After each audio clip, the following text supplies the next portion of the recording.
Hey, what's going on, everybody? Welcome to another episode of the Path to Profit podcast. If you're joining me for the first time, my name is Bobby, and as I do every single week, breaking down everything that went on this week, the overall market, industry groups, and much, much more to get you ready to trade for next week. So, without further ado, it's time for the Rapid Review.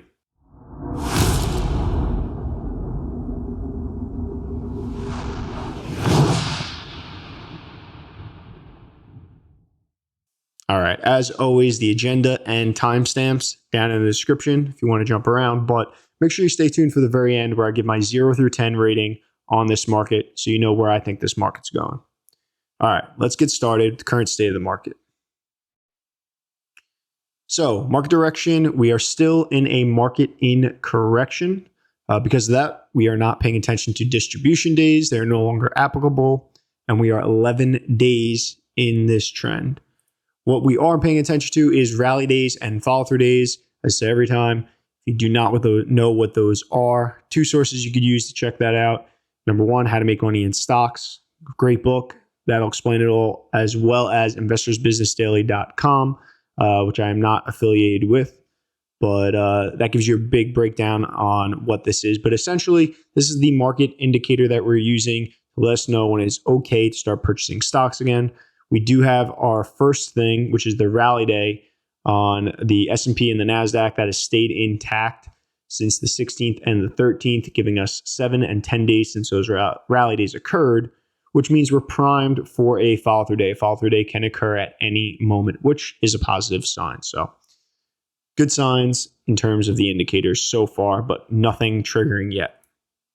Distribution day tracker, again, going to be on hold. Stay tuned for that when we go back to an uptrend. And now we'll look at moving averages. So the NASDAQ went green on every single moving average last week. And now we've seen that the S&P and the Dow went green on the 10, and the S&P went green on the 21 and the 200 day. So some more positive signs, but nothing I would say that's like, okay, this is showing us it's ready to go. And we'll talk a little bit more when we look at the actual index charts, as to some of the concerns on both the upside and the downside. For the week, S&P up 1.39%, NASDAQ up 1.66%, and the Dow up 1.18%, which leads us to the year. The S&P is up 3.42% for the year. The NASDAQ is up 12.97% for the year. And the Dow down 2.74% for the year. So that's where we stand. Now it is time to look at the indexes. Let's jump over to Think or Swim. All right, as we do always, we'll start out on the daily chart of the NASDAQ. I'll zoom in so we can get a better look as to what exactly is going on.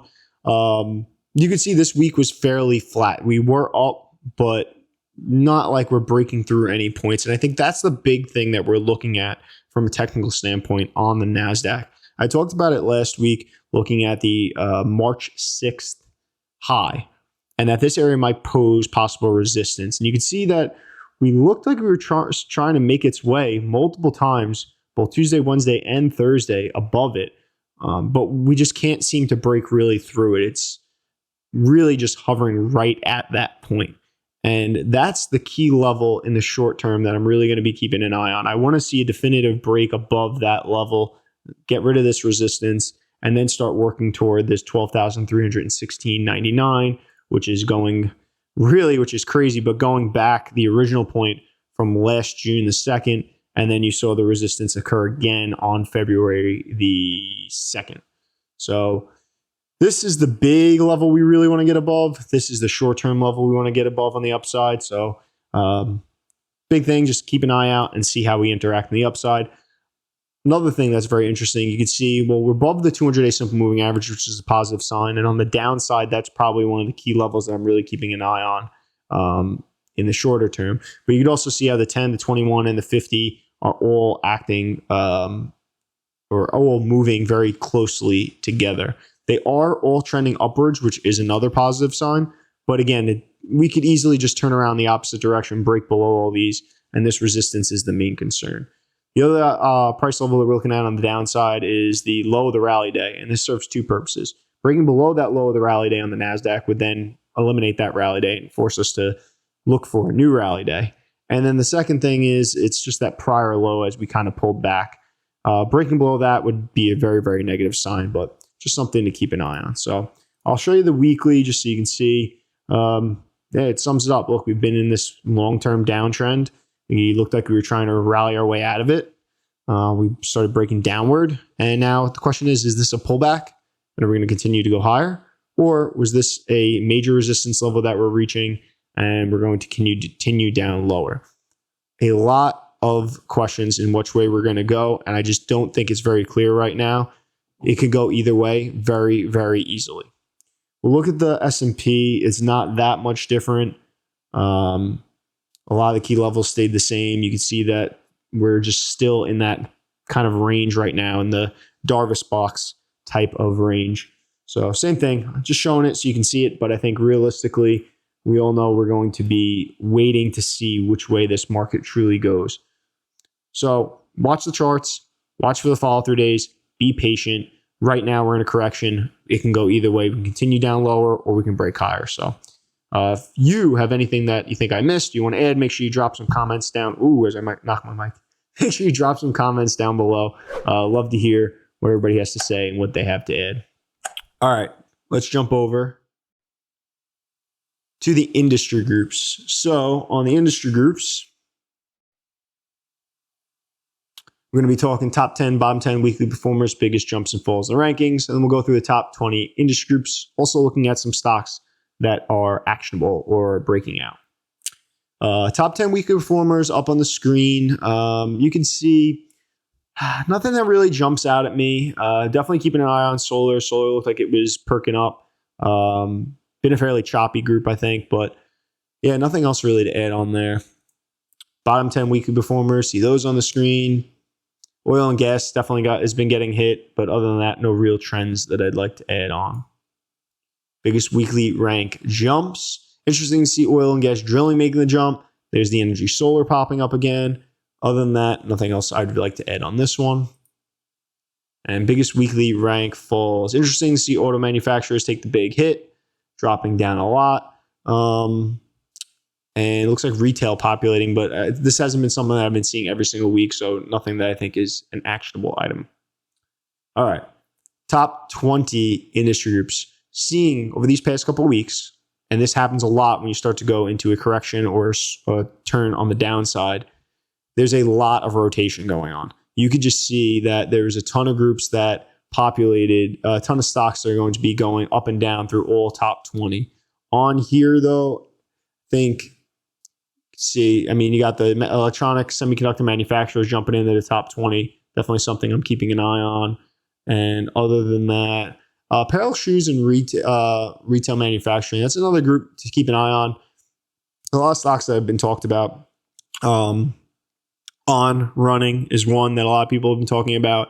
You also have your classic Crocs, Deckers, and a lot of other these companies that are making running shoes, or Crocs really is just a leisure shoe.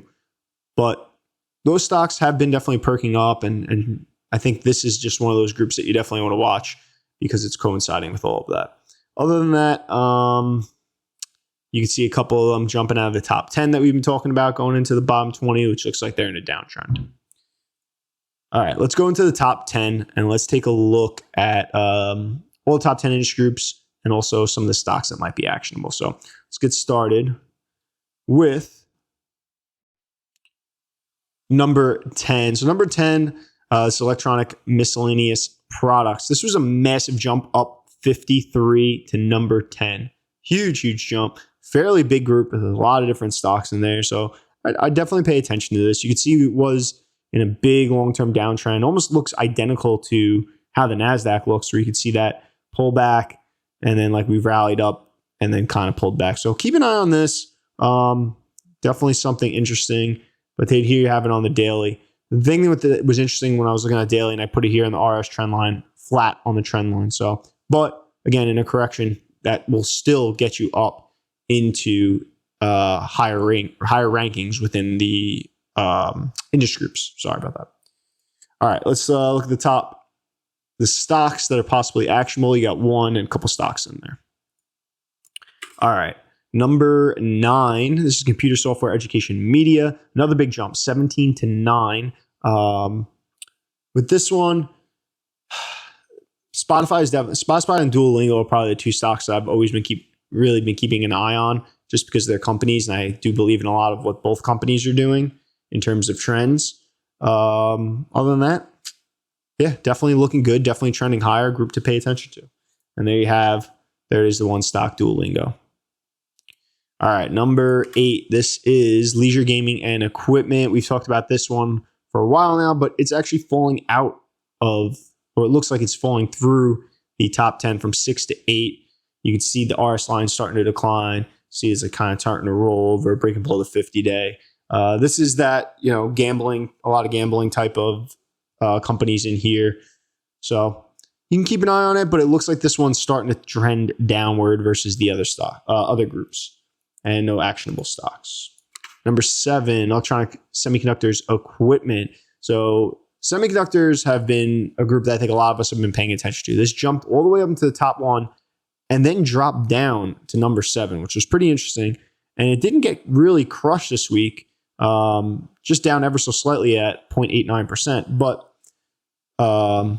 getting shifted around in terms of the top 10 industry groups. I still think this is a group to definitely pay attention to because we're seeing strength in the semiconductor space. And here you have the stocks in the group and a couple of actionable. So definitely stocks to put on your watch list for sure. All right, next up we got number 6, computer hardware peripherals. This is another jump from 13 to 6 into the top 10. And you can see this group performing fairly well. This is your Dell, your HPs, Logitech, Super Microcomputer, which I think a lot of people had on their watch list. So I'd pay attention to this group for sure. And there you can have Super Microcomputer is the one stock in this group. Leisure, travel, and booking moving its way up from 10 to 5, cutting its ranking in half, making that jump.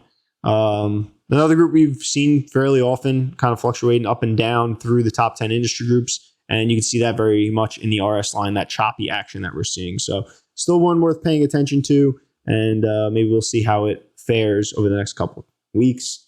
And as always, booking has been the only one to really mention that meets the Campos Composite rating. But Airbnb is a stock I think a lot of people are watching too. It's definitely changing the way we work, live, and play to an extent in terms of the way that people are renting or staying in different places. So number 4, we have electronic semiconductor fabless, another drop from 2 to 4. This is the same as we were talking about before, where this is a big group. We've definitely seen strength in this group. Its RS line is trending upwards. So even though it dropped from 2 to 4, still pay attention. This is there's a lot of great stocks that meet the criteria in here. And here are some of them, some of the actionable ones. So you can see right there. All right, next up, number 3, getting into the podium rankings. Building, residential, and commercial. This was 3 last week, still 3.